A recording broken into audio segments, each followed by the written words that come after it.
कोलकाता दुर्गा पूजा और अपनी सजावट के लिए प्रसिद्ध है, जहां लोग बड़े धूमधाम से मां की पूजा करते और पंडाल सजाते हैं। वहीं दूसरी तरफ शहर से दूर जंगल में चुड़ैलों और भूतों का वास था। शहर में सब जानते थे कि यह जंगल कितनी खतरनाक है और इसलिए कोई उस जंगल के आसपास भटकने की कोशिश भी नहीं करता था। सारे भूत और चुड़ैल मां काली की पूजा किया करते थे और बलि भी चढ़ाया करते थे। देखते ही देखते दुर्गा पूजा का समय आ गया। सारी चुड़ैलें जंगल के सबसे ऊंचे पेड़ पर बैठकर शहर की ओर माता की मूर्ति बनते हुए देख रही थी। पता है, माँ की मूर्तियाँ कई दिनों तक सूखती रहती हैं, तब इन्हें रंगा जाता है। गोबर, गंगा किनारे की मिट्टी और वैश्या के आंगन की मिट्टी को पवित्र करके माता की मूर्ति बनाई जाती है। हम हमेशा काली माँ की पूजा किया करते हैं। क्या हम सिर्फ लोगों को माता की पूजा करते हुए देखते रहेंगे? मन तो बहुत है, पर क्या करें, पूजा में शामिल हुए लोग तो देखकर ही भाग जाएंगे। क्या हम खुद दुर्गा पूजा नहीं मना सकते? पर हम करेंगे कैसे? चुड़ैलों की बात सुनकर एक भूत भी उड़ते हुए वहां आ जाता है। ये भेदभाव तो लोगों ने बनाया है। हम चाहे तो पूजा कर सकते हैं। अगर दिल साफ हो तो हमारी पूजा सफल जरूर होगी। ठीक है, क्यों ना हम भी माता की मूर्तियां ले आएं और पूजा करें। जंगल की सारी चुड़ैलें और भूत मिलकर ये फैसला करते हैं कि इस बार सब मिलकर दुर्गा पूजा मनाएंगे। रात हो जाती है और कुछ भूत मिलकर थोड़ा थोड़ा जोड़कर कुछ पैसे जुटा लेते हैं और भेष बदलकर एक मूर्ति ले आते हैं। रास्ते में ही बहुत तेज बारिश शुरू हो जाती है। अरे ये क्या, मूर्ति तो बह जाएगी ऐसे। हम इसे बचा नहीं सकते, चलो किसी सुरक्षित जगह पर चलते हैं।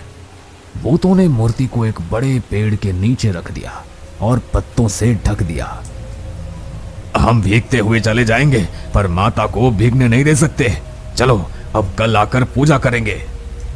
सारे भूत मूर्ति वहीं छोड़कर चले जाते हैं।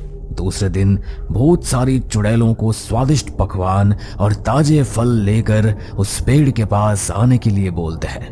सारी चुड़ैलें तैयार होकर खूब सारे पकवान और फल लेकर जब पेड़ के पास आती है तो वो देखती है कि पूरे जगह पर बस पानी ही पानी है और माता की मूर्ति तूफान के कारण बह गई है। ये क्या हो गया? क्या हम इतने बुरे हैं कि माता हमारे घर नहीं आ सकते? शांत हो जाओ बहन, अब जो होना था वो तो हो ही गया। क्या पता हम पूजा के लायक ही न हो। सारे भूत और चुड़ैल निराश होकर उसी पेड़ के नीचे बैठ जाते हैं। उन्हें शहर में हो रही माता की अंजलि सुनाई दे रही थी। सब एक दूसरे को नम आंखों से देख रहे थे कि तभी एक औरत अपने 4 बच्चों के साथ वहां आ जाती है। बहन, मैं सफर करते हुए थक चुकी हूँ।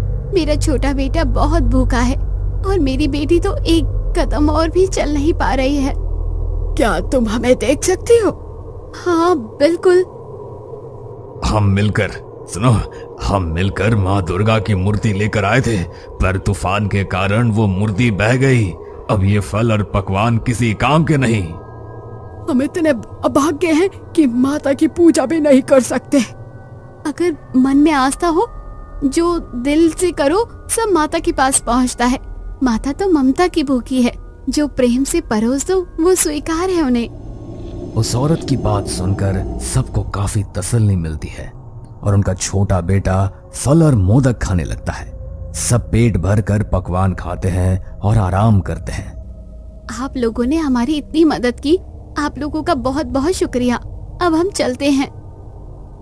ये कहकर वो औरत अपने बच्चों को लेकर वहां से चली जाती है। उन्होंने जो जो बोला उसमें हमें बड़ी तसल्ली मिली है। चलो हमारे पास जो है हम उससे ही पूजा करते हैं। सारे भूतों ने उसी पेड़ को सजा दिया और चुड़ैलों ने रंगोली बनाई और पूजा की तैयारी की। सारा काम होने के बाद सबने पूजा शुरू की। थोड़ी देर बाद वो औरत अपने बच्चों को लेकर फिर वहां आ गई और वहीं खड़े होकर देखने लगी। जब अंजलि समाप्त हुई तो चुड़ैलों ने सभी को प्रसाद दिया। देखते ही देखते माँ दुर्गा अपने अवतार में आई और वो 4 बच्चे गणेश, कार्तिक, देवी लक्ष्मी और देवी सरस्वती के अवतार में आ गई। सारे भूतों और चुड़ैलों ने अपने हाथों को जोड़कर माता का आशीर्वाद लिया।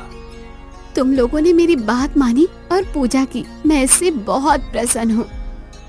माता, इस बार अच्छे से पूजा नहीं कर पाए, हमसे जो भूल चूक हो गई उन्हें माफ करिएगा।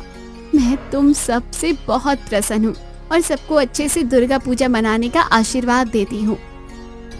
उस दिन के बाद से उस जंगल में भी बड़े धूमधाम से दुर्गा पूजा मनाया जाने लगा, जिसकी आवाज शहर तक पहुंचने लगी। पर किसी की हिम्मत नहीं हुई कि कोई उस खतरनाक जंगल में जाकर देखे।